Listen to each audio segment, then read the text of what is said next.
rentrée de Berlin hier, première journée en retour. Alors ici, il y a vachement de choses à faire.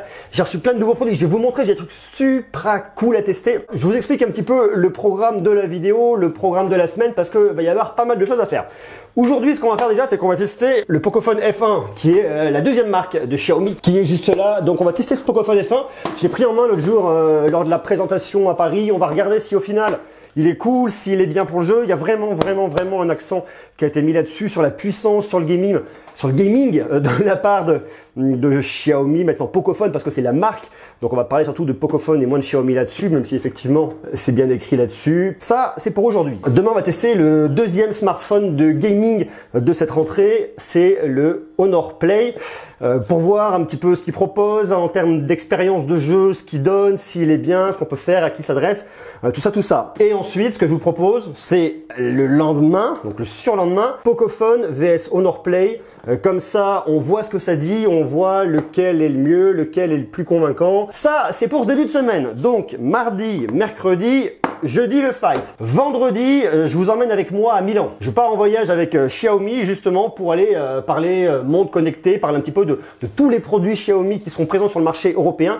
Donc ça va être cool. On va voir un petit peu ce qu'on peut choper comme info aussi du côté du Mi Mix 3. Ensuite, on va continuer la semaine. Je ne vais pas vous donner l'ordre chronologique. On a testé le Zen Max Pro qu'on va tester aussi rapidement, qui est un smartphone de la gamme Zenfone de Asus qui a l'air d'être vraiment cool. On va également tester le smartphone du Mi Digi, c'est le Z2. Mais c'est pas tout, parce qu'il y a plein de trucs qui vont arriver. Alors ce que je vais faire, c'est aussi vous présenter des produits qui ne nécessitent pas forcément une vidéo entière en début de vidéo, pour découvrir un peu des accessoires marrants, des trucs rigolos. Regardez, j'ai plein de trucs super cool. Active Noise Cancelling Headphones. Ah, c'est des écouteurs de Blitzwolf. Casque à réduction de bruit, j'y arrive. On va aussi parler d'une montre connectée. J'ai plein de trucs à tester, donc ça va être cool. Et clou du spectacle, la Surface Go qui est arrivée, qui est là, toute chaude. Donc ça va nous faire un super test. Il va y avoir plein de trucs super cool avec cette Surface Go. C'est génial. J'ai un truc de ouf, fou furieux. Est-ce que ça vous parle ça? Est-ce que ça peut éventuellement vous dire quelque chose? Kicker, Your Home Robot, Entertainment, Communication, Monitoring. Je vous présente donc Kicker, qui va être le nouvel habitant de la maison, qui est arrivé dans sa jolie boîte là, juste en bas. Alors l'idée de Kicker, c'est effectivement un robot qui est développé par une start-up française qui vous permet de faire vachement de choses. Donc on va commencer à parler plus profondément de robotique. On va donc tester Kicker, on va voir ce qu'on peut faire avec, à quoi il sert, les appels, les ci, les ça, la communication, tout ça. Donc ça arrive aussi. Alors ce qui va arriver aussi courant septembre, c'est ça. Le test de Amazon Echo, ça fait un petit moment que je l'ai là. Je m'en suis pas encore occupé, donc ça je vais m'en occuper. Je vais aussi tester une optique de Sandmarc pour améliorer vos photos. Et on va parler aussi audio avec la marque Divacor que j'ai rencontré à l'IFA, qui ont des casques cool. Donc ça c'est un de leurs produits, il y en a d'autres. Enfin vous verrez, c'est vraiment génial. Donc on va continuer un petit peu sur la lancée cette semaine. Vous allez voir, il y a des tests de tous les côtés, il y a plein de choses, donc c'est génial. Donc on va voir tout ça hyper rapidement. Et puis ensuite, donc tout de suite, on va filer dans un petit espace vert parce que là, j'ai profité de Berlin pendant quelques jours. C'était ville intense. Là, j'ai besoin d'un peu de calme, zen. Donc on va partir un peu se mettre au vert et on va aller tester le Pocophone dans un endroit un peu cool, vert, épices, fleurs, nature, arbres et compagnie. Ça va vous faire le plus grand bien. Et à la fin de la vidéo, on va faire une FAQ histoire de répondre aux questions que vous avez pu me poser. Voilà où je vous ai emmené. Regardez. Comment vous trouvez? Est-ce que là on est plutôt pas mal? Ça fait du bien, ça change un peu par rapport à Berlin pendant quelques jours où effectivement c'était ville. Rythme de ouf. Là je voulais souffler un peu de cool. Pour vous parler du Pocophone de Xiaomi. Alors Pocophone, c'est la nouvelle marque de Xiaomi, je vous en ai déjà parlé, il y a eu une première présentation dessus. Ce nouveau smartphone, c'est le F1. Le F1 est vendu comme vraiment étant un produit hyper puissant, qui vous permet vraiment de profiter d'un regain de puissance pour des parties de gaming, pour des applications un peu puissantes, pour que vous ayez vraiment un téléphone hyper réactif. Voilà un petit peu l'ADN de ce produit, donc c'est ce qu'on va tester maintenant. Je vous ai déjà fait l'unboxing l'autre jour, donc sur ma chaîne IGTV, donc je vous invite à aller faire d'ailleurs un petit tour. Donc on va va pas perdre de temps avec ça tout de suite. La boîte est plutôt cool, rudimentaire. Moi j'aime beaucoup le produit parce que je le trouve très simple, assez sobre. Bon, à l'avant on a une encoche, un petit menton, ça change pas grand chose, mais surtout ce que j'aime c'est la partie arrière ici avec le petit rond rouge autour de chaque objectif, et je trouve que ça apporte vraiment beaucoup d'élégance à ce produit et ça lui confère quelque chose de vraiment très joli. Le fait d'avoir la petite marque en bas comme ça, Pocophone by Xiaomi, c'est aussi super élégant et franchement ça gâche pas du tout la fête. L'écran je le trouve vraiment pas mal du tout, il fait 6,18 pouces, c'est du LCD, je trouve vraiment lumineux. Vous avez ce petit menton en bas mais qui franchement est pas du tout problématique. Je le déverrouille très facilement avec le capteur d'empreinte digitale qui est situé à l'arrière, qui marche extrêmement bien. Là j'ai la luminosité qui est poussée à fond et franchement ça me pose absolument aucun problème, je le trouve vraiment super. L'écran est vraiment qualitatif, alors bien évidemment c'est du LCD, on n'est pas sur du OLED, mais malgré tout je le trouve quand même assez brillant, vraiment bien fichu, et en plus vous avez une protection Corning Gorilla Glass sur le dessus, ce qui ne gâche absolument rien à la fête. Vous avez cette encoche là, mais ça l'encoche bon on peut pas y couper, c'est vraiment le grand classique cette année, même si on voit que l'année prochaine on aura des smartphones sans encoche avec des grands écrans, un peu comme sur le Oppo Find X. Honor nous a présenté en avant-première un produit, ça sera le Honor Magic 2, un seul et grand écran avec un petit tiroir qui se lève, donc ça à mon avis ça va être la grande tendance pour 2019, mais bon 2018 vous voyez sera vraiment marqué par ces encoches et par ces mentons en bas, sauf sur l'iPhone 10 où l'écran va tout en bas, mais bon ça pour une question de coût, ça coûte beaucoup moins cher à fabriquer comme ça, et pour vous sortir un smartphone a un excellent rapport qualité-prix. Au niveau de la lecture de vidéo, vous pouvez bien évidemment venir zoomer comme ça. Alors vous voyez, lorsque vous zoomez, vous arrivez ici sur le côté légèrement arrondi et là vous n'allez pas arriver sur l'encoche. Beaucoup de smartphones comme sur l'iPhone 10 où quand vous zoomez, vous arrivez avec la petite encoche qui apparaît sur le côté. Là c'est pas le cas, mais en tout cas c'est plutôt pas mal. L'écran est vraiment bien, les photos ressortent super bien. Je trouve que vraiment le rendu est là. C'est vraiment un très bel appareil. Puis surtout, en termes de tarifs, comme il est extrêmement bien placé, c'est juste topissime. On va pas avoir la même profondeur de couleur, on va pas avoir non plus des contrastes complètement dingues comme sur un écran OLED. Mais vu le rapport qualité-prix de ce pareil, je trouve que l'écran est extrêmement bien placé. Point essentiel dans tous les smartphones maintenant, c'est la partie photo-vidéo. À l'avant, vous avez une caméra 20 mégapixels, c'est la même qu'il y a dans le M8 avec la technologie Super Pixel. À l'arrière, vous avez un double module photo avec un capteur 12 mégapixels IMX 363, c'est le même que vous avez dans le Mi 8, et un capteur 5 mégapixels de chez Samsung qui vous servira pour l'effet bokeh pour le mode portrait. La taille du pixel c'est du 1,4 micron qui vous permettra vraiment de travailler en faible luminosité et d'avoir des rendus qualitatifs. Et vous avez dessus aussi la technologie Dual Pixel. Donc l'idée ça va être de tester un petit peu tout ça. Hop, je l'allume, je regarde. Tout de suite là typiquement je vous filme, hop, vous voyez comme ça. Je trouve que en le regardant directement sur l'écran, j'ai l'impression que c'est un peu plus saturé, sursaturé. Je trouve le vert beaucoup plus saturé dans l'écran que ce que je vois dans la réalité. C'est déjà ce que j'avais pu constater avec le Mi 8. C'est un traitement d'image, c'est un choix. Après, à côté de ça, c'est pas trop mal. Il y a un truc qui est vraiment génial là-dessus sur la vidéo, c'est la stabilisation. Parce que c'est une stabilisation forcément logicielle là-dessus. Lorsque moi je filme, l'image bouge un petit peu, mais lorsque je le regarde après, lorsque je mets lecture, ça bouge pas du tout. C'est vraiment corrigé d'un point de vue logiciel, c'est vraiment super. Déjà pour avoir testé la caméra du Mi 8, il est franchement bien. Et là, sur ce smartphone, je le trouve vraiment pas mal. Il est à la hauteur à mon avis, hein. Il est vraiment à la hauteur de ce qu'on a sur le Mi 8. Ici on est dans un cadre qui est quand même un peu particulier, qui est vraiment beau. Vous avez juste à côté, par là-bas, là, vous le voyez pas forcément, qui est caché derrière, c'est un volcan. Vous avez de l'autre côté là-bas, derrière, caché, plein de volcans. Donc ici, voilà, c'est une zone volcanique. Il y a les photos, le mode portrait, un mode carré également, panorama, enfin voilà, il y a pas mal de choses. Pour faire des réglages manuels, on est sensiblement pour moi sur le même appareil que sur le Mi 8 en termes de photos et de vidéos, rien de bien neuf là-dessus. Mais bon, ça le fait très bien. Au niveau du ralenti, vous pouvez filmer en 1080p à 120 images par seconde ou alors en 1080p à 240 images par seconde. Si vous le souhaitez, ça marche très bien. Avec la techno Dual Pixel, lorsque je vais faire des photos, lorsque j'arrive ou même lorsque je vais filmer, j'arrive devant une fleur par exemple, ça va la reconnaître directement. Ça me la met nette immédiatement par rapport au contour arrière. Ça, c'est grâce à l'intelligence artificielle. Votre logiciel est capable de reconnaître les scènes. Il y a en tout 206 scènes reconnues dans 25 catégories. Donc c'est vrai que cet appareil, tout comme le Mi 8 en termes d'expérience photo, vidéo, c'est vraiment un appareil qui est hyper polyvalent, qui fait des clichés de très bonne qualité et qui est pour moi un produit qui est vraiment nickel de ce point de vue là. Le mode portrait fonctionne aussi super bien, vous avez un vrai contour, les contours qui sont vraiment détaillés. Bon, je vous dis, hein, une fois de plus, je trouve que ce Pocophone en termes d'expérience photo vidéo, il est top. Lorsqu'on va chercher à filmer de très près, par exemple ici, je trouve que le rendu est vraiment très bien. J'ai absolument rien à lui reprocher, j'ai vraiment du détail. Ça bouge un peu à cause du vent, mais j'ai vraiment du détail. Là, je me balade avec la caméra de selfie à la main. Voyez, regardez, est-ce qu'on n'est pas bien ici? Le cadre est juste sublime. Je trouve que c'est stabilisé, c'est cool.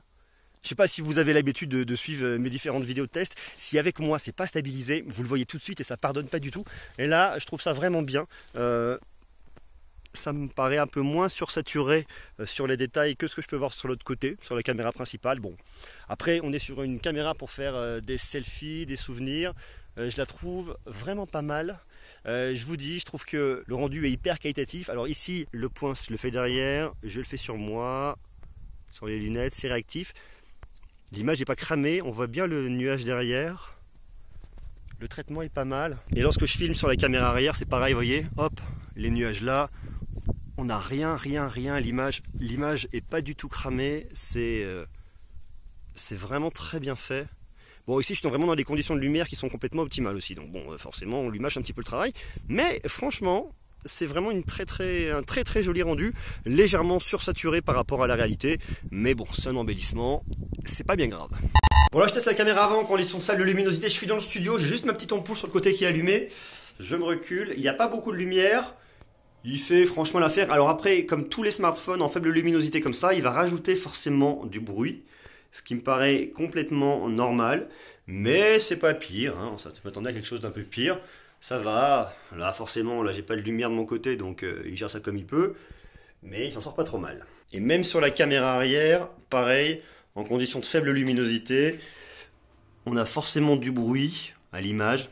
Forcément, ça c'est un petit peu obligé. Mais je trouve que néanmoins, il s'en sort quand même pas trop mal. Alors bon, après, une fois de plus, ces smartphones-là sont pas faits pour travailler en faible luminosité. C'est pas fait pour ça. Ça fait l'affaire quand même, mais il faut pas trop lui en demander. Oui, là vous avez toutes les infos sur Antutu, donc le Snapdragon 845, Android 8.1.0, c'est la surcouche MI8 pour Poco, mais ça je vais vous le détailler dans quelques instants. Vous en plus graphique, c'est une Adreno 630, c'est donc un processeur octa-core qui va jusqu'à 2,8 GHz. On a les températures là. La définition de l'écran c'est un 2246 par 1080 pixels. La densité en pixels c'est du 416 ppp. Batterie de 4000 mAh qui est juste énorme et qui a vraiment une excellente autonomie. Ça fait quelques jours que je le teste et franchement l'autonomie vous le gardez une journée et demie sans aucun problème. Il bronche pas du tout, vous jouez à plein de jeux, il est vraiment super. Il obtient donc la note de 264 303 sur Antutu. Le contrôle de la température c'est vraiment un point intéressant parce que vous avez le Liquid Cool technologie à l'intérieur qui est un refroidissement du smartphone pour dissiper la température et éviter qu'il ne chauffe trop. Là on a une température de la batterie qui est de 38 degrés, ce qui franchement est plutôt pas mal. Donc là il va être vraiment sollicité par le test. À l'arrière je le trouve pas du tout chaud, c'est vrai qu'il y a une vraie dissipation de la chaleur, ça c'est aussi un excellent point. On garde le port jack ici, on a ici de l'USB type C et surtout on a des haut-parleurs stéréo et ça c'est plutôt cool. Et maintenant je vais vous parler de MI8 pour Poco. MI8 vous connaissez, ça équipe tous les smartphones de Xiaomi, mais là vous avez vraiment quelque chose d'à part et qui est pas mal. Vous avez déjà un tri qui est fait en haut par un système d'onglets. La partie communication, partie divertissement, partie photographie, c'est fait automatiquement. Vous avez les outils, mode de vie, jeux, ça c'est plutôt cool. Vous pouvez les déplacer les uns les autres en fonction de vos besoins. Vous pouvez mettre par exemple le mode jeu devant si vous jouez beaucoup, si vous avez besoin de plus de mode de vie, de photo, enfin vous avez compris l'histoire. Ça évite d'avoir un espèce de tiroir d'application avec un peu le foutoir, sans savoir jamais où trouver ces infos. Là comme ça vous avez tout à l'intérieur et c'est vraiment génial. La différence que vous allez avoir aussi avec un Android stock, c'est que sur Android stock vous avez la barre de recherche Google qui est située au-dessus, tandis que là la barre de recherche vous l'avez en bas ici. Lorsque vous recherchez une appli, bon bah vous connaissez le principe, hein, hop, vous tapez, vous avez ici accès à vos résultats directement là. C'est tout con, hein, c'est pareil, c'est du point de détail, mais je trouve ça à la limite plus esthétique d'avoir cette petite barre de recherche sur le bas que de l'avoir en haut, parce que en haut on a accès à l'information directe, on choisit sa catégorie, on voit ensuite ses applis, et si vraiment on veut rechercher une application et aller plus loin, on va en bas. La recherche quelque chose de plutôt optionnel, donc je trouve ça bien de l'avoir mis là. Pareil sur le côté, vous avez votre petit curseur là qui vous dit où est-ce que vous en êtes, qui vous donne ensuite, vous voyez, par lettre alphabétique. Ça, je trouve aussi que c'est plutôt pas mal, vraiment bien fichu et bien pensé. L'intérêt, à mon avis, de cette surcouche MUI pour Poco, c'est vraiment le côté graphique et le côté pratique qui est vraiment mis en avant. Autre point qui est vraiment génial dans cette version, vous avez la possibilité de grouper vos icônes par couleur pour les retrouver plus facilement, pour avoir un côté vraiment esthétique. Ça, c'est plutôt intelligent aussi. Ça vous fait donc apparaître cette petite partie ici dans votre launcher qui est franchement pas mal. Donc hop, vous les groupez par couleur et vous les affichez directement ici pour pouvoir toutes les retrouver. Par exemple, je vais dans mes tiroirs d'applications, je vais rechercher Facebook, j'ai pas envie de m'embêter, je sais que Facebook c'est en bleu, j'appuie sur le bleu, hop, paf, j'ai Facebook. Je veux YouTube, je sais que YouTube c'est en rouge, je vais là, hop, paf, je retrouve YouTube là. Et c'est en ça que c'est vraiment pratique parce que ça permet d'aller plus loin, d'avoir quelque chose d'extrêmement visuel. Autre truc qui est vraiment bien, vous laissez appuyer, vous avez des petits raccourcis. Là par exemple pour YouTube, ça vous met les tendances, abonnements, rechercher. Pour Play Film, ma liste, vos séries TV, c'est vraiment très pratique parce que ça vous facilite vraiment la vie. La recherche vocale, la recherche sur Google. Et ça, c'est vrai que c'est franchement super cool. Alors vous avez les infos par défaut lorsqu'il n'y a rien de prévu. Mais sinon, vous avez un nouvel onglet, par exemple ici. Qu'est-ce qu'on va pouvoir regarder encore? Par exemple, Maps, Travail, Domicile. Ça, c'est vraiment bien pensé. Il y a un autre truc qui est pas mal, c'est la possibilité d'avoir deux espaces. Là, par exemple, avec le premier doigt, je scanne, hop, j'arrive dans mon premier espace avec mes différentes applications, mon PUBG et compagnie. J'éteins, je change de doigt. Hop, je mets un autre doigt, je suis sur un second espace complètement différent, donc c'est vraiment deux univers complètement différents. Ça c'est plutôt bien si vous voulez le prêter, vous l'utilisez en couple, vous avez, je sais pas, vous voulez le donner prêter à votre compagne, à votre enfant, votre fils, votre fille, et vous voulez pas qu'il ait accès à vos infos, qu'il ait son petit espace, bah vous faites ça. Vous avez un code différent, un schéma différent, vous pouvez définir qu'un doigt déverrouillera le premier espace, une autre empreinte digitale, un autre espace, donc ça c'est plutôt cool. Donc c'est vraiment très pratique. Vous avez tout un côté aussi sécurité ici avec le verrouillage d'application si vous voulez, comme ça si vous voulez pas que tout le monde ait accès à vos applis, vous pouvez les verrouiller. Vous avez un nettoyeur aussi pour venir un petit peu vider le cache, nettoyer tout ça, optimiser la machine. Alors il faut savoir que là on est sur Android 8.1, il va y avoir une mise à jour au 4e trimestre de cette année pour passer directement sur Android 9 Pie, donc ça c'est aussi plutôt cool. Dans les paramètres vous avez la possibilité d'avoir des applications clonées si vous souhaitez utiliser par exemple deux comptes Twitter, deux comptes Facebook, c'est complètement possible. Vous avez des packs d'icônes disponibles sur le Play Store si vous souhaitez changer et puis donner un autre aspect visuel à votre Poco. Pocophone, c'est donc un smartphone que je trouve franchement super cool, très bien réussi d'un point de vue esthétique, extrêmement bien réussi d'un point de vue logiciel. Je trouve que là-dessus, Xiaomi a fait un excellent travail. C'est vraiment un très joli produit. À voir après-demain le comparatif entre le Honor Play et le Pocophone F1, voir lequel va le plus vite, voir lequel vous paraît en tout cas le plus intéressant. À faire vraiment des tests avec des applications dédiées. On va lancer en même temps puis on va voir au final ce que ça dit. Mais si ce Pocophone F1 vous intéresse, vous pouvez le trouver en 6 Go de RAM plus 64 Go de stockage à 329 € et 6 Go de RAM plus 128 Go de stockage à 369 € avec une offre de reprise. À savoir que vous avez une édition qui s'appelle l'Armored Edition qui sortira bientôt avec un dos, vous allez voir, hyper sexy. Ça j'en ai déjà parlé dans la première vidéo, comme ça je vous invite à aller jeter un petit coup d'œil, vous verrez ça directement là-bas.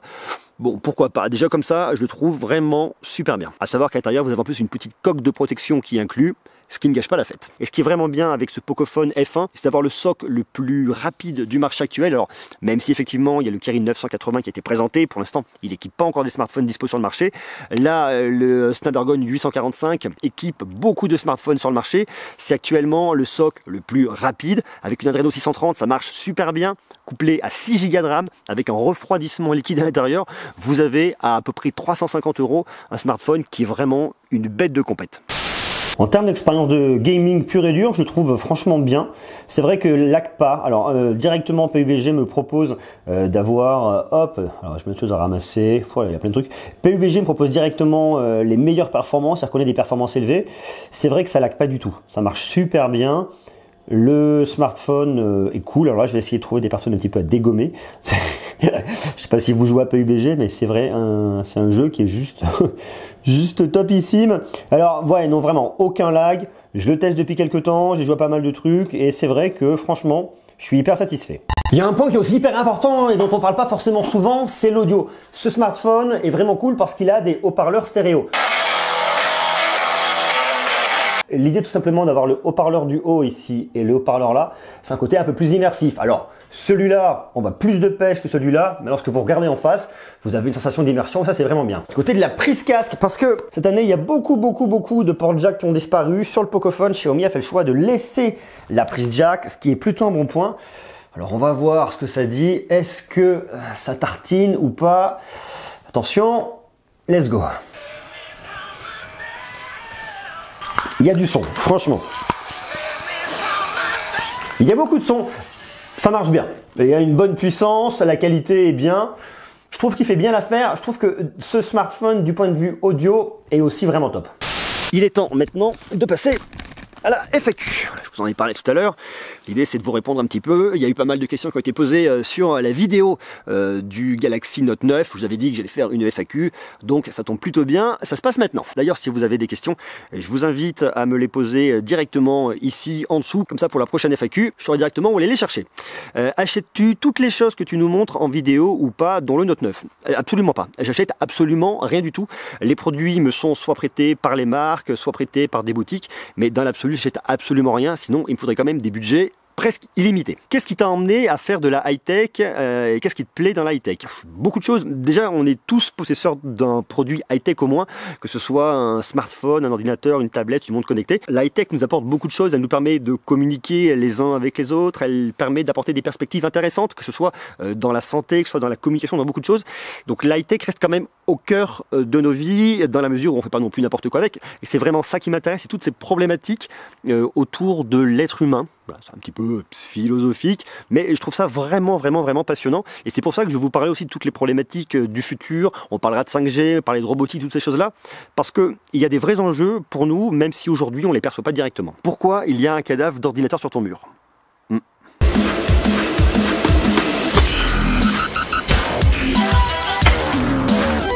Trop stylé la nouvelle intro, mais pourquoi tu l'appelles saison? Parce que je le délimite en période. C'est-à-dire que l'année dernière, je considère que de septembre 2017 à fin août 2018, c'était la saison 1. Ça permet vraiment de marquer une saison, marquée avec un générique, avec une identité, avec une façon de bosser. Là, la saison 2 qui débute septembre, fin août 2018 jusqu'à l'année prochaine, avec une autre façon de fonctionner, avec un côté un peu plus vlogué, l'identité vlogtech dont je vous ai déjà parlé la dernière fois, le fait de rajouter des FAQ, de changer l'intro, voilà, la façon de bosser un petit peu différemment, essayer de faire évoluer, et puis vraiment de séquencer.